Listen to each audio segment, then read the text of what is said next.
Thanks very much for both of the talks, really interesting talks. My name is Jure Den Hamer. I'm a medical doctor and a PhD candidate from Amsterdam, working in the neurology field, but working on retinal imaging. So, beautiful conference today.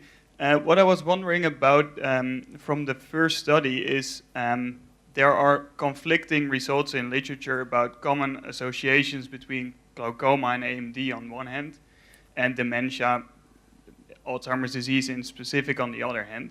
And I was wondering what your experience is on relationships between glaucoma and AMD on one hand and dementia on the other hand, and if you would assess those in the PROVIDE study. So we didn't find statistically significantly higher levels of glaucoma or AMD when compared to the rest of the population. One of the difficulties we had with PROVIDE was that obviously one of our objectives was to be able to compare the population of people living with dementia versus the rest of the population. And what PROVIDE offered us at the end was really good detailed data on the population of people living with dementia. And what we didn't have was really good detailed data on the rest of the population. So there is not good eye health data generally on prevalence of these leading primary conditions, glaucoma and AMD, or other aspects of eye health for the UK. So that's a separate problem. So our excellent statisticians again did some imputation. There was a little bit more of both glaucoma and AMD, but it didn't achieve statistical significance. So I don't think the PROVIDE is going to answer that particular question. But I think you're correct. There are other pieces of research that are perhaps even showing genetic links between cataract risk and types of dementia as well. So it's certainly somewhere that would stand further research. Yeah, and we do have a talk this afternoon about dementia and glaucoma, so maybe we can pick up something in that one. So you and that, yeah. So there's a microphone. Hello, my name's Louise Fawcett. I'm a visual rehabilitation practitioner. And first of all, thank you, Jennifer, for the information about all the low vision aids. One thing that is clearly missing from low vision assessment is once the low vision aids are dispensed, especially for somebody who's got visual impairment and dementia, they often forget how to use these pieces of equipment. So somebody like myself, and I know there's lots of other colleagues in this room, we provide rehabilitation intensively for people who are visually impaired, and we're a unique profession and so key to people with a visual impairment and dementia. And then I think from just speaking to people in the break where people often don't know what we do, and we're really, really key to helping people with orientation and mobility, communication, low vision training. There's just so much. So come and speak to the rehabilitation visual impairment workers. You'll often find us within local authorities, charities, so many different places. Obviously in a short talk there isn't time to mention everything, but certainly the professional staff, optometrists, dispensing opticians who do low vision work like I do, we do have a referral process so that people are cared for and monitored. Yes, even people without dementia have some problems remembering how to use their aid. So no, that is very important, and we do have a referral pathway. Yeah. Yeah, I agree. It's, one of the themes of the day is how multidisciplinary the care has to be and how we all have to work together. Yeah. Hello, I just want to raise that actually the biggest challenge for patients with PCA is actually getting optometrists to understand the condition. You talk about tell the optometrist. You can't tell the optometrist when you don't know your condition. I don't have PCA, my sister does. Every time I go to have my eyes checked, I routinely ask, do you know what PCA is? No. When I explain it, they cloud over. And only once has a person said, actually, that's very interesting, I'll find out. And if you talk to PCA, patients with PCA, their carers, you look at the Facebook site, they all say they go through years of optometrists saying their eyesight's fine. I have written to the association, I got no response. So I'm taking this opportunity saying, you've got to take this back. You've got to improve the training. Surely as professionals you have to do annual updates. Why isn't the message getting out there?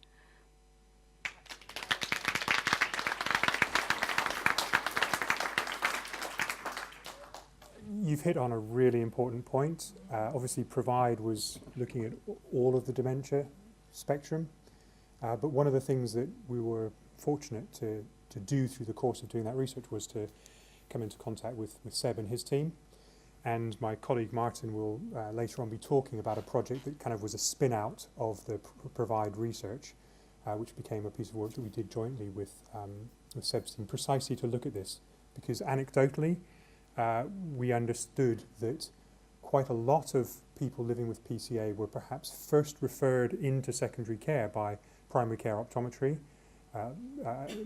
identified as having problems with vision, but then they circulate around in the system without a proper route to neurology or to a clear diagnosis. And I think you're identifying that there is a real issue in primary care settings with both awareness of PCA as a condition, but also with having the tools to discriminate between ocular and optical aspects of vision and the neurological aspects of vision. And we really hope now that from this piece of pilot research that we've done with Seb and his team, we're now building a set of toolkits to both raise awareness, but also to give members some simple, quick tests that they can put across from neurology without kind of retraining them to be neurologists or giving them some sense that they're doing anything other than understanding that bit of vision, that we hope will be able to drop into practice quite easily, so they can say, if there's something that I'm not quite getting here, I've corrected the optics, I've checked the eye health, everything looks okay, I don't understand why the correction that I've provided isn't resolving the issues, then these tests may help them to have a flag so that if they do then refer, they can put a marker on that to say, look, you know, I'm querying a neurological issue.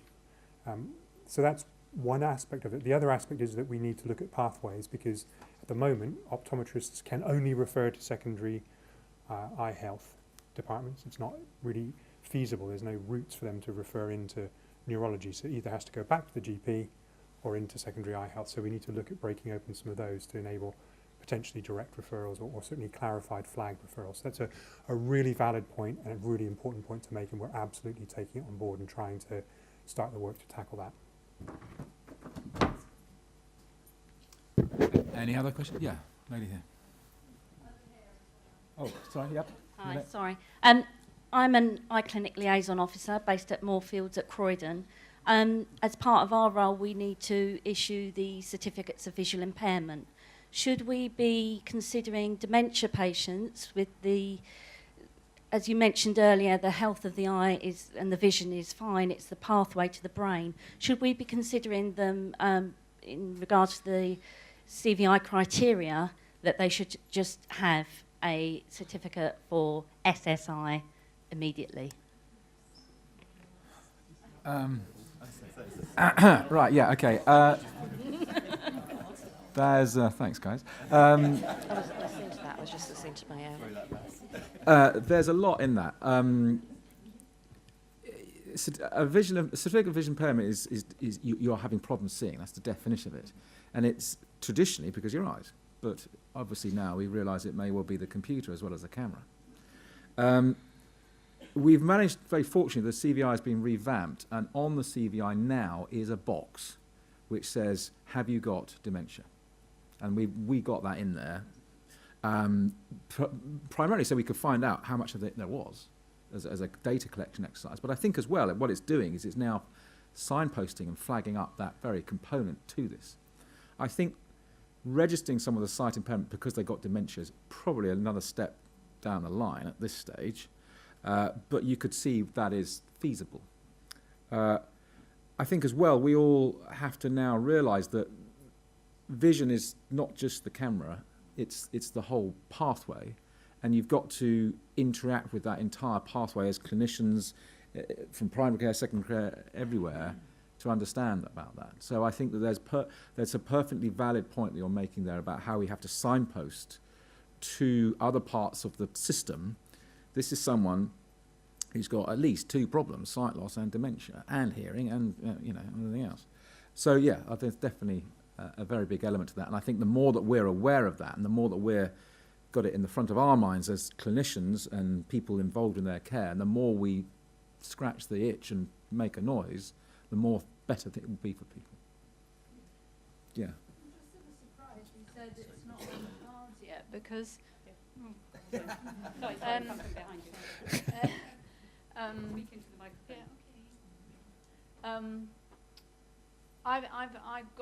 I've got a badge, and I had it done very quickly. It was a time of diagnosis. It all happened Really? together, and actually, okay, I could manage, but it's a very, very valuable tool in a lot of ways for when you're having to park somewhere, it's a difficult place, getting around.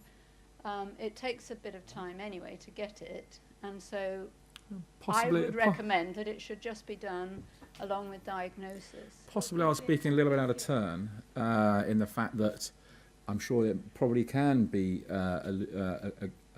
arranged that people can get certificated with a diagnosis of PCA, but there's a lot of, I think as a community we have a lot of work to raise the awareness of how dementia affects on sight loss and vice versa.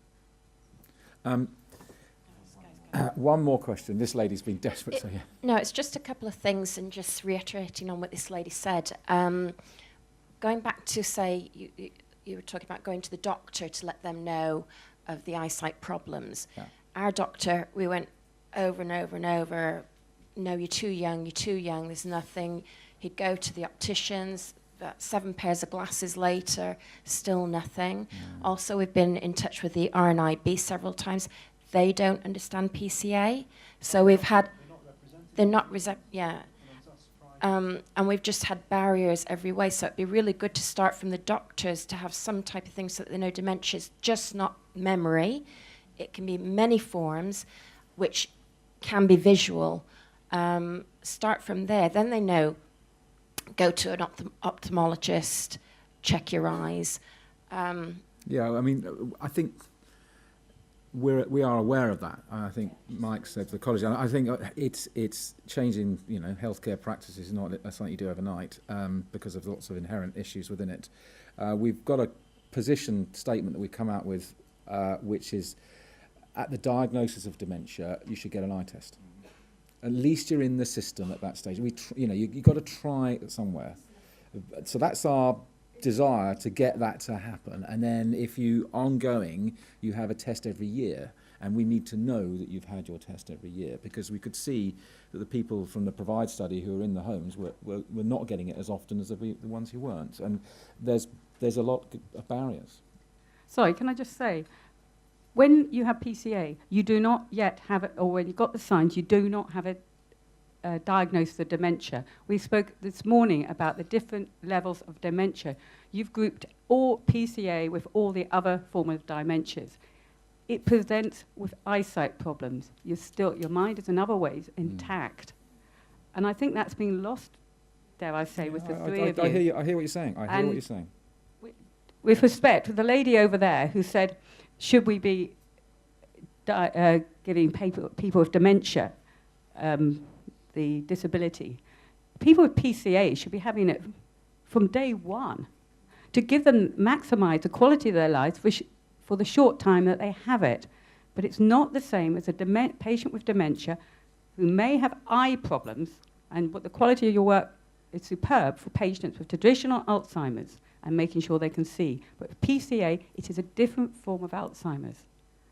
And we've got to make that distinction. I think we get that.